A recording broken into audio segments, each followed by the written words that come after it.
Well, I'm here to take a look at my first Hot Wheels track fleet diecast. And yeah, reason why this is my first is because when we do comparisons, we'll talk about more. I just don't feel like basically $7 to $10, primarily $10 at most places, is not worth the price of these track fleets, especially these trucks for how small they are.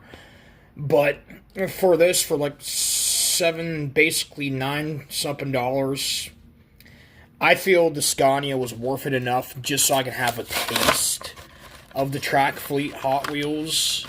And yeah, going ahead and pulling it out of the box. First impressions.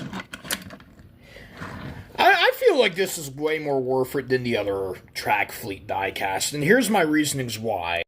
So, starting for examples, take this. This is another Mattel truck. This is the Matchbox Working Rigs Westar, whatever it is, tow truck. This retails for essentially a little over $5. This is same scale practically, and same weight and heft and everything. Just obviously different vehicles. So this is basically $5 more than that. But on top of that, let's go back to the 90s. Here's this. This is my favorite Hot Wheels haulers from the 90s. This, back in the 90s, retailed for just, I believe, $5 too. And this is way better quality than both this and that together.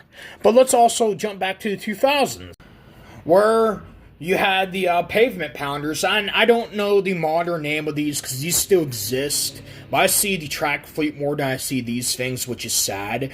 But these used to be only $5. Now, granted, in this day and age, you're like a little over $10 now, but I feel like you're getting more value out of one of these in the modern day and age for that price than what you are one of these.